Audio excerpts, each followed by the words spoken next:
What up? This is Melvin Junko. I'm going to show you how I got my studio wired up and connected.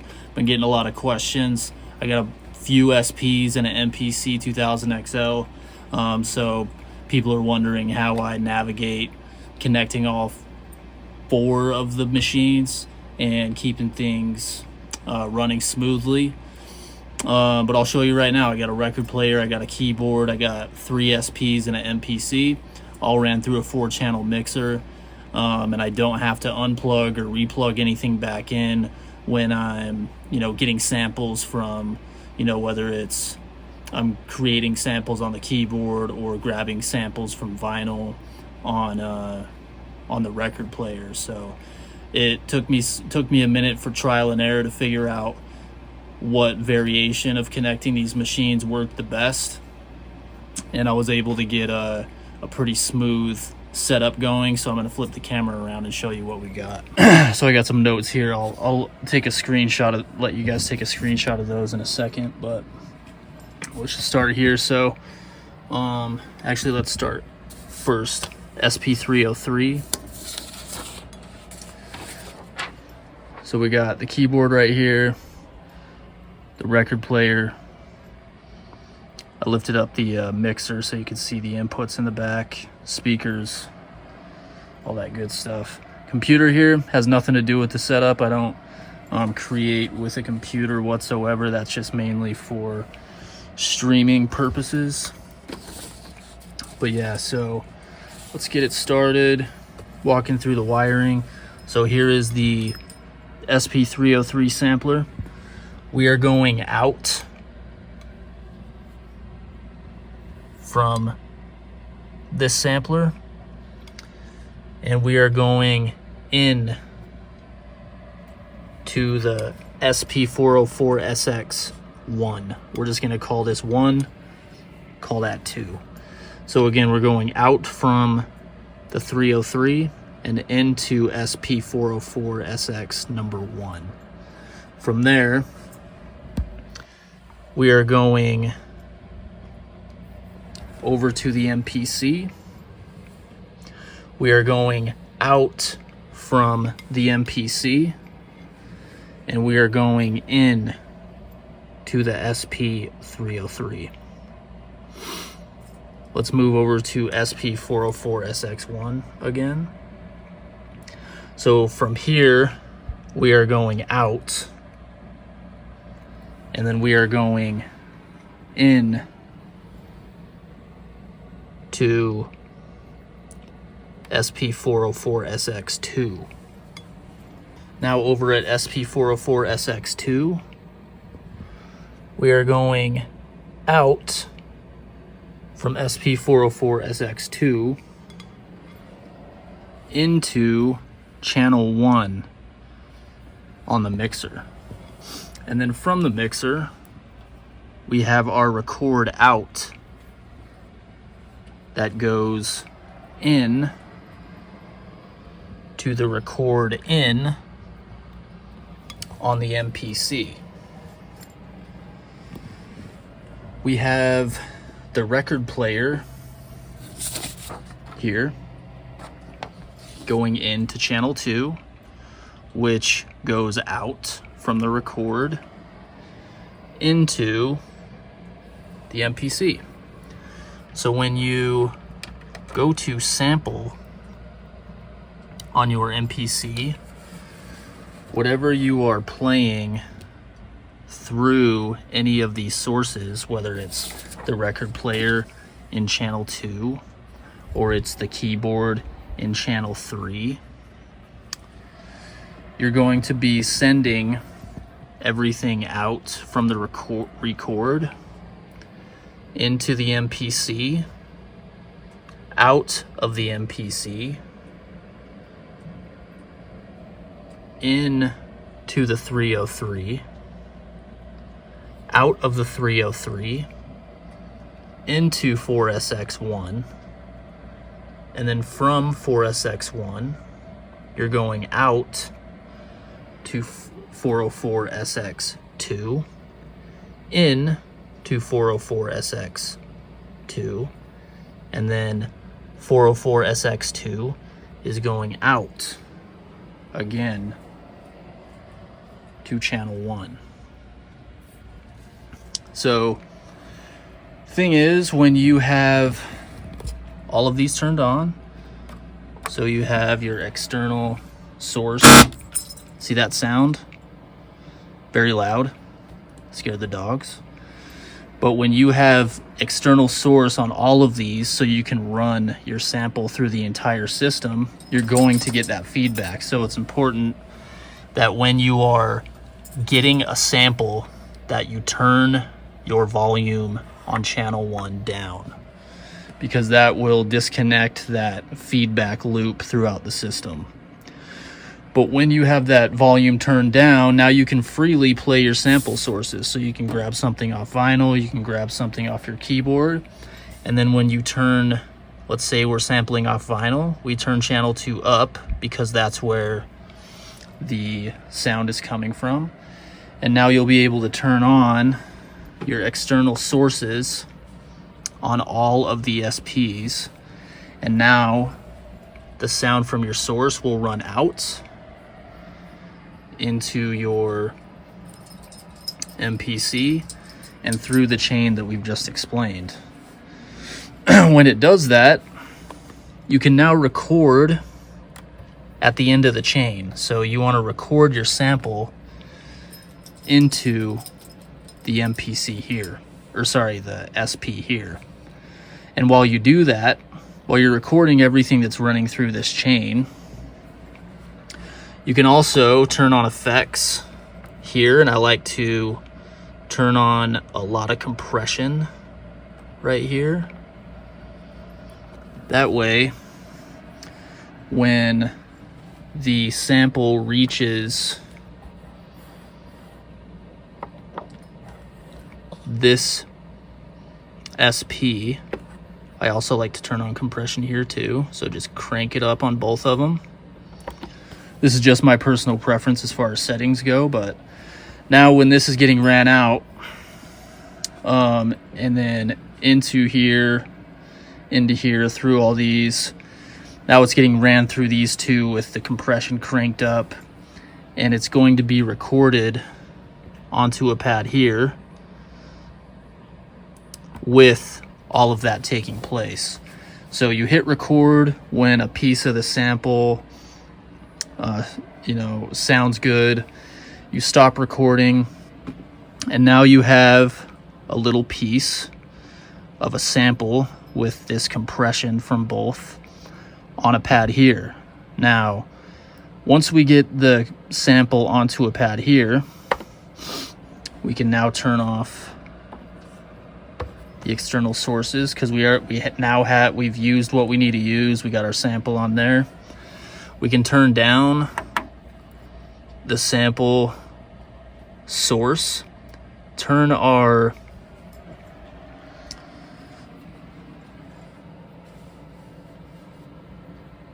sound for the whole system back up, which is channel 1, again, because SP-404SX2, when it goes out,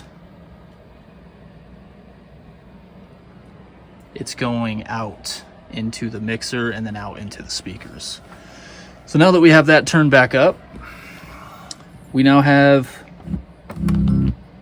we'll just use this as an example.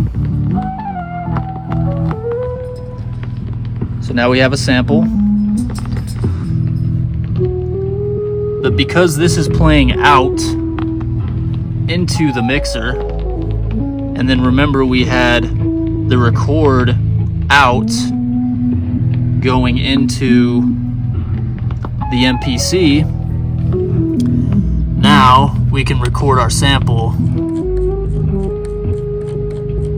into,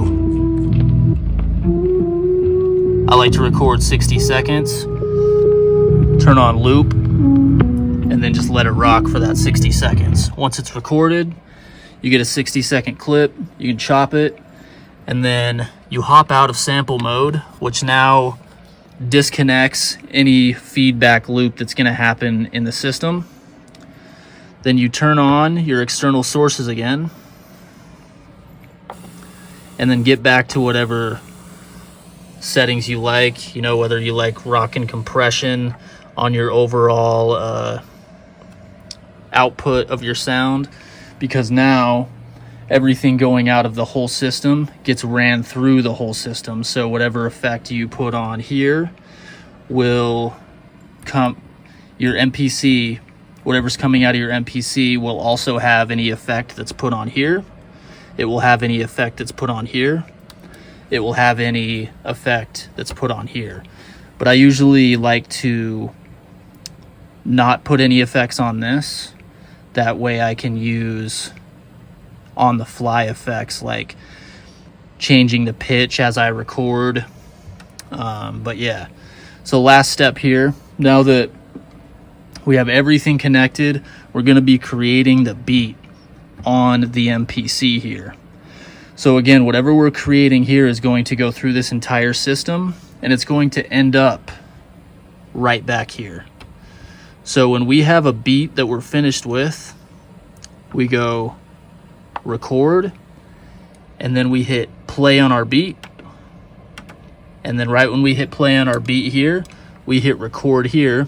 And now whatever we are playing on here is getting recorded into here, into SP-404SX too. Because again, whatever's going out of the MPC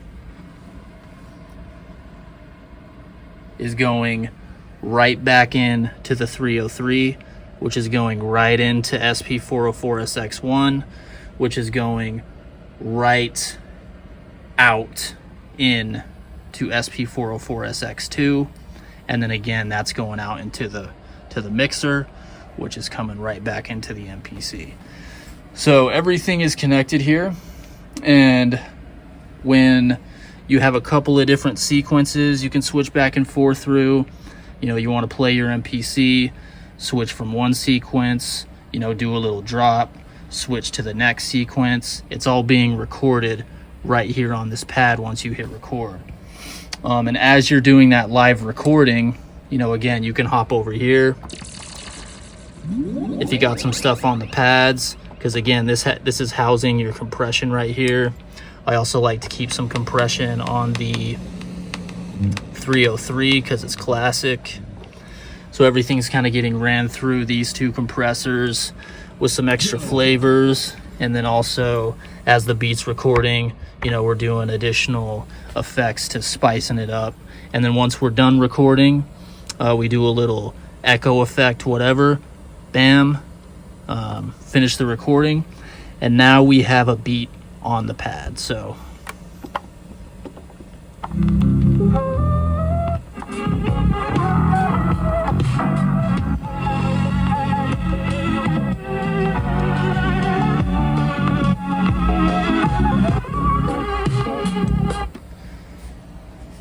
but yeah, cool. I will go ahead and I'm gonna hold the camera on this real quick. If anybody wants to take a picture, excuse my poor handwriting, you can screenshot that. And if you're working with a similar system or a similar setup.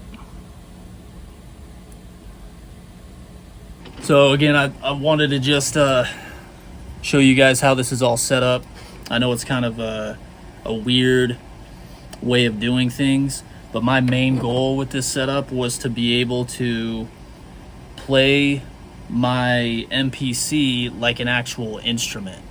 You know, when you have like a guitarist, they're in the studio, they're doing the riffs and they're recording while they're doing the riffs. Or when you have a drummer, you know, they're laying down the drums live. So I wanted to be able to make music that way. I didn't want to be on a computer with a mouse, drawing things out, hitting play, hearing how it sounded, you know, with what I drew. It didn't feel interactive to me, and I'm a pretty hands-on person. I like to use my ears and my hands, and I like to, again, treat my equipment as if it's an instrument that I'm recording when I do it. So it took a lot of trial and error to come up with this system. It was years of, I started out with just the MPC and a record player, which I rocked for a super long time. I made a bunch of really good albums that way.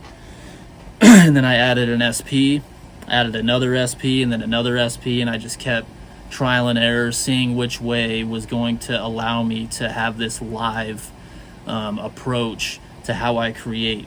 And that's why I like hopping on live sessions on YouTube and being able to, show that process, because it's not something where I'm just, I just bought some machines and started, doing live streams. This is a very long process that evolved over many, many years that I thought would be cool to share with people. And so, yeah, that's why I started doing streams, and it's kind of just unfolding from there. I like to keep my process raw. I don't like to have a lot of tricks or gimmicks or anything like that. It's just how I evolved over time, and again, it's hands-on. It allows me to, have that aspect of I'm a musician. Some people don't call beat makers musicians, whatever, blah, blah, blah. But at the end of the day, we are musicians. And for me, I wanted to be able to put something together on the fly that was going to be entertaining to not only people that might be in the studio with me, because I've sat and made beats with people on the fly. That was another thing too, is I'd have like rappers in the studio, and I wanted a process that I'd be able to just grab a sample real quick, bang something out. We all could talk about it as it's unfolding, and it's something that comes together quick and authentic.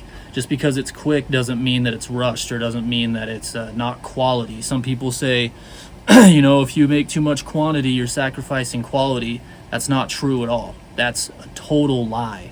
When you develop a process that's going to streamline what you do, and you're going to put yourself in a position to be able to constantly knock out banger after banger in 20 minutes, there is nothing that is sacrificing quality about that. You've developed a process that you've been able to make heat quick. And so if anybody tries to tell you, you slow down, spend 7 hours on a beat, you don't have to do that. For the most part, anytime I've spent longer than 45 minutes on a beat, it's come out whack, and I've wanted to delete it.